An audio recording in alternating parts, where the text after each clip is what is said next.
வணக்கம் மக்களே, நீங்க கேட்டுட்டு இருக்கிறது Tamil FM podcast.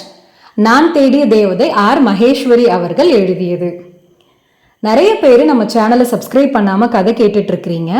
Please subscribe பண்ணிக்கோங்க.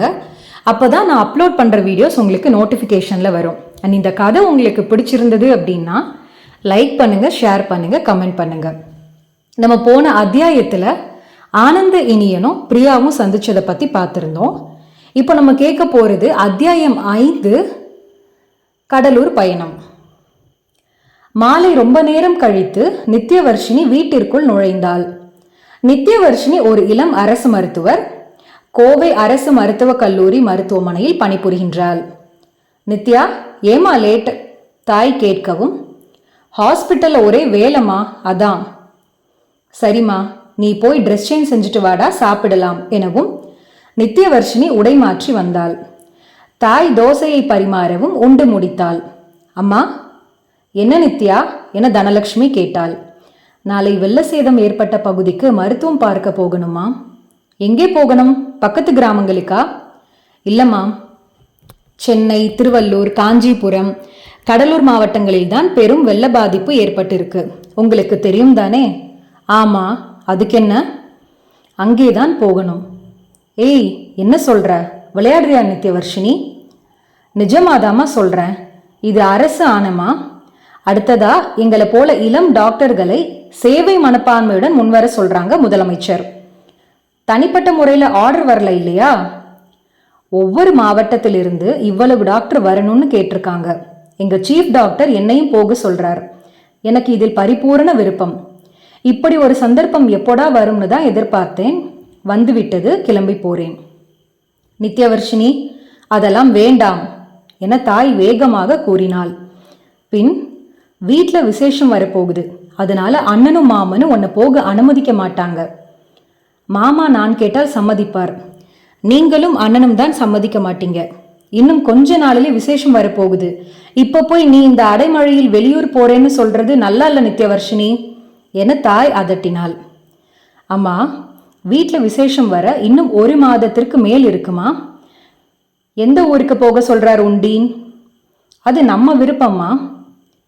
கடலூர் ஒரு 350 கிலோமீட்டர்ல கொஞ்சம் பக்கத்துல இருக்கு, அங்க வேணா போ. சென்னை வேண்டாமாமா? அது இங்கிருந்து 500 கிலோமீட்டர்ல இருக்கு.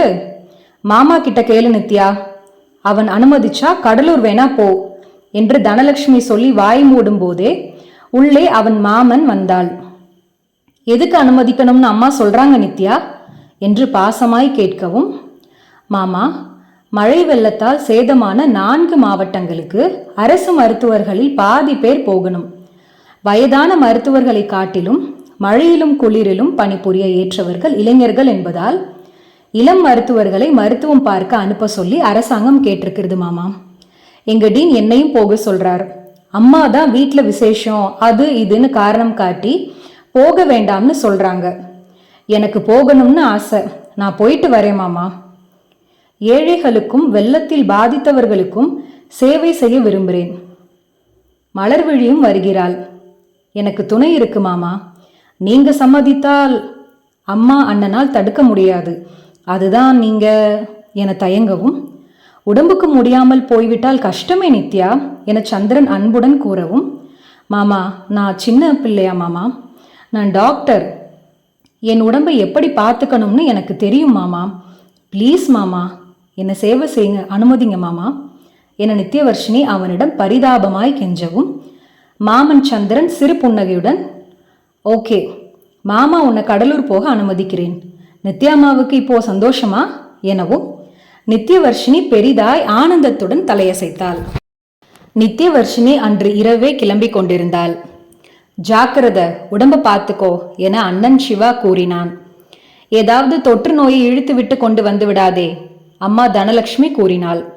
வேளா வேலைக்கு சாப்பிடு நித்யாமா, பத்திரமா இருமா, மலர்விழியை விட்டு பிரியாமல் இரு என சந்திரன் கூறினான்.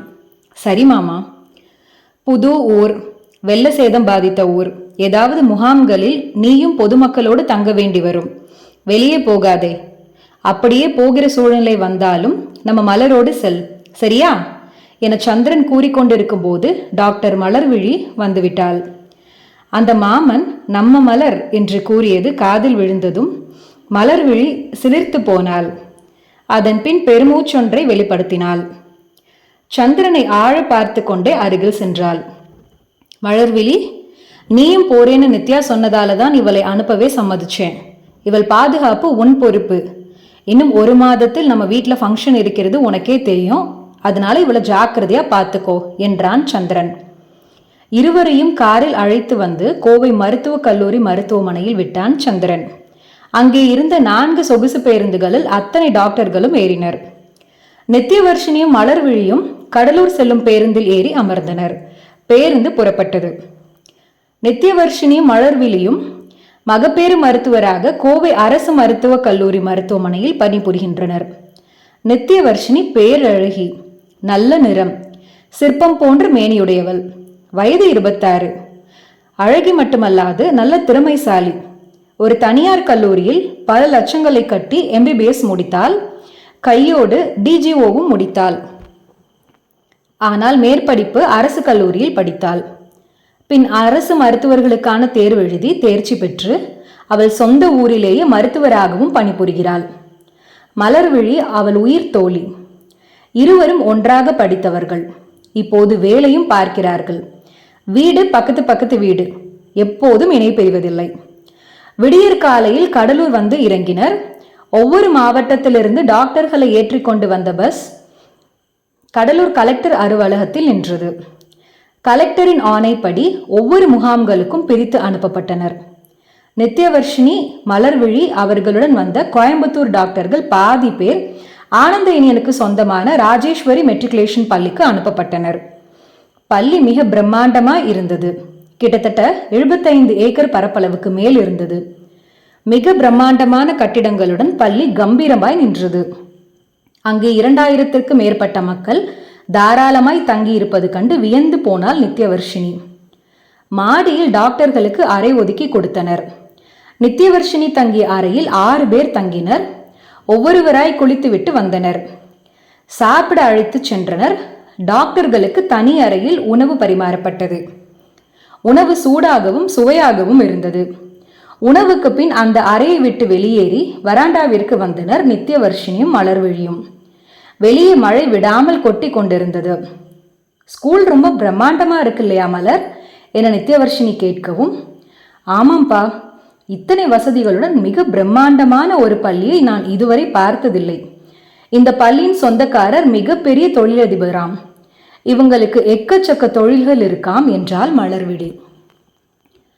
பள்ளி குப்பை கோலமாகிவிடும் என்று பார்க்காமல் பாதிக்கப்பட்ட மக்களை இங்கு தங்க வைக்க நல்ல மனசு வேண்டுமில்லையா மலர் என்றாள் நித்யவர்ஷினி.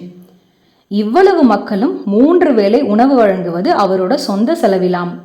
படுக்கப்பாய் போர்வைன்னு வழங்கி அப்பப்பா எவ்வளவு செலவாகும் என மலர் வியக்கவும், அவருக்கு பெரிய பரந்த மனசுதான் இல்லையா? இது மட்டும் இல்லையாம், நகரில் 3 திருமண மண்டபம் இருக்காம், அதிலும் மக்கள் தங்கியிருக்கிறார்களாம் என மலர்விழி கூறவும், சிலரிடம் நிறைய பணம் இருக்கும், ஆனால் மனம் இருக்காது. இவரிடம் பணமும் இருக்கு, மனமும் இருக்கு. இப்படிப்பட்ட மனிதர்களை பார்ப்பது அபூர்வம்.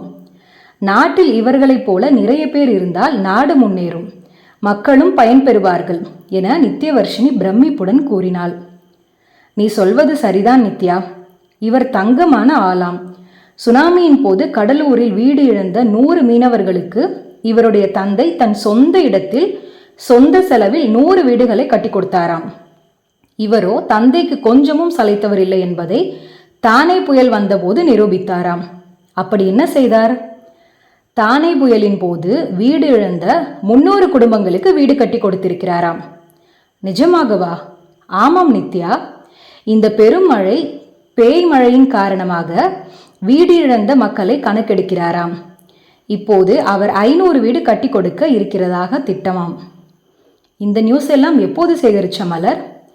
முதல் ஆளாக குளித்துவிட்டு வெளியே வந்த நான் இங்கிருக்கிற சில பேரை சந்தித்தேன். இதெல்லாம் இவங்க சொன்ன நியூஸ் என மலர் சொல்லவும், அப்படிப்பட்ட நல்லவர்களை பார்க்கணும் இல்லையா என ஆர்வமாய் நித்யவர்ஷினி கேட்கவும், கண்டிப்பா பாராட்டி விடலாம். ஆனந்த இனியன் கிரேட் இல்லையா நித்யா? நித்யவர்ஷினிக்கு சட்டென்று பொறி தட்டியது. என்ன பேர் சொன்னாய்?